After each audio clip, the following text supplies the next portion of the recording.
सेवा और सहायता परिषद दी फिलसी बिसि पुंगमानो रगै तिनि काइसा पान्दाव थैरोमानि पान्दा संसा जाखा ओ थैरोमानि पान्दाव नारय ओङै फाइमानजा फाइका हदा हामक्राइते हदा रोंनाय खुंनि मन्त्री टिंकु राय बनो कारिबा तंखा मन्त्री सुधांशु दास আগরতলা মিউনিসিপাল কর্পোরেশন মেয়র दीपक মজুমদার खबै जुदा जुदा आदं र প্রয়াস থাকে যে রাজ্যের উন্নয়ন হোক, মানুষের জীবনমান যেন আরো সহজ হয় সে নিয়ে সরকার কাজ করে।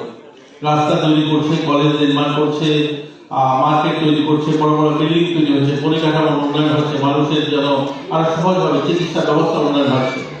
কিন্তু যে কাজগুলো সরকার করতে পারে না সেই কাজগুলো কিন্তু আমরা যখন সামাজিক সংস্থা তৈরি করি সেই কাজগুলো কিন্তু সামাজিক সংস্থা করতে পারে। এরকম অসংখ্য অগণিত কাজ আছে যেগুলো সরকারের দ্বারা সম্ভব নয়। আমি যেহেতু সোশ্যাল ওয়েলফেয়ার মন্ত্রী, সোশ্যাল এডুকেশন আমার কাছে রয়েছে, আমার কাছে এরকম কিছু সমস্যা রয়েছে যেগুলো জ্বলন্ত সমস্যা আমাদের, এগুলো কিন্তু সমাধান একমাত্র সামাজিক সংস্থাগুলো করতে পারে, আমরা চাইলেও করতে পারি না। আমাদের রাজ্যে প্রায় 38% গর্ভবতী হন আমাদের 18 বছরের নিচে যারা বালিকারা, তারা। এটা কিন্তু ভয়ানক একটা আমাদের জন্য, গোটা দেশের মধ্যে প্রথম সারিতে আমরা চলে এসেছি। এটা কি গভর্নমেন্ট তার সমাধান বার করতে পারবে?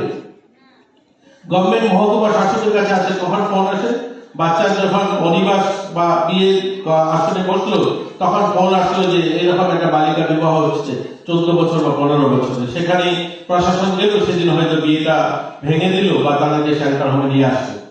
কিন্তু এই বিয়েটা সেদিন হবে না, কিন্তু তার এক সপ্তাহ পরে বা 10 দিন, 15 দিন, 20 দিন পরে আসাম অন্য কোনো প্রান্তে ওয়েস্ট বেঙ্গলে গিয়ে সেই বিয়েটা সম্পন্ন হচ্ছে।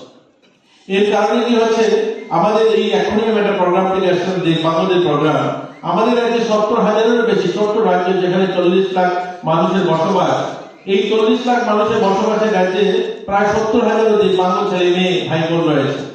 এটা কি তার একটা এটার একটা, আমি বলবো না এটা, আমি তো আর ডাক্তার নই, কিন্তু এটাও একটা রেজাল্ট যে এই ধরনের কম বয়সে আজকে সরকারি ডাটা অনুযায়ী মানে 38% আমাদের এখানে গর্ভবতী হন 18 বছরের নিচে, যেটা মেডিকেল কারণ বলে ঠিক নয়, যেটা এদের অপ্রাপ্ত বয়সে তারা গর্ভবতী হচ্ছে। সেটা কি করে সমাধান হবে?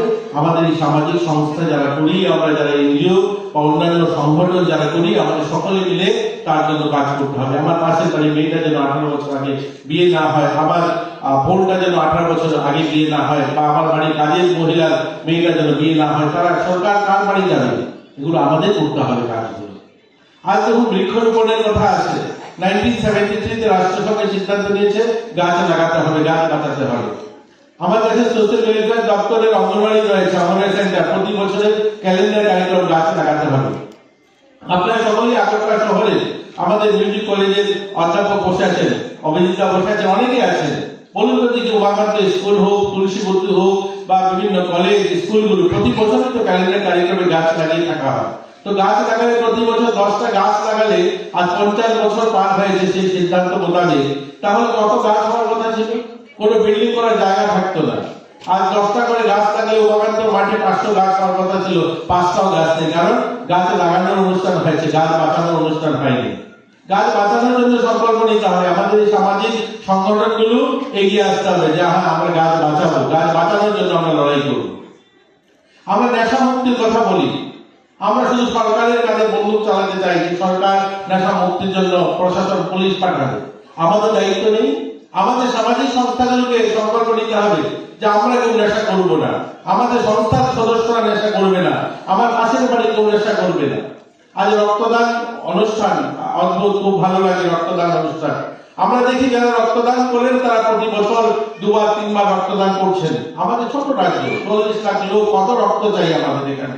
আমাদের হাজারো সংখ্যায় এনজিও রয়েছে, 1000-এর উপরে ছোট মার্কেট রয়েছে, ব্যবসায়ী সমিতি রয়েছে। এই ক্লাবগুলো দুর্গাপুজো করছে, সকলে মিলে যদি আমরা রক্তদান করি তাহলে ছোট ছোট রক্তদান বছরে একবার করলেই আমাদের সাফিসিয়েন্ট রক্ত হয়ে যাবে, রক্ত সংকট কোনোদিন আসবে না।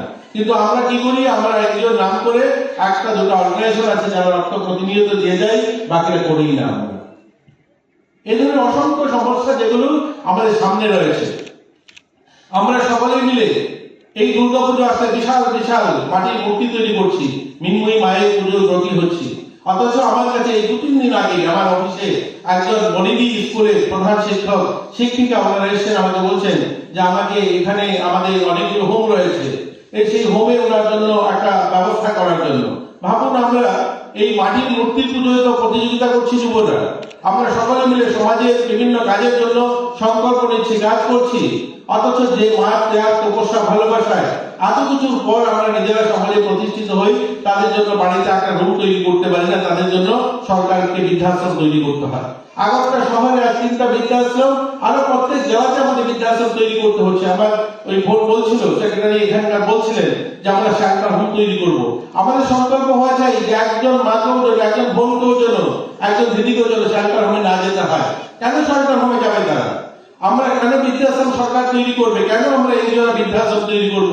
আমরা এমন ভাবে সমাজ নির্মাণ করতে চাই, একজন মাকেও যেন বৃদ্ধাশ্রমে না যেতে হয়, একজন বাবাকেও যেন বৃদ্ধাশ্রমে যেতে না হয়।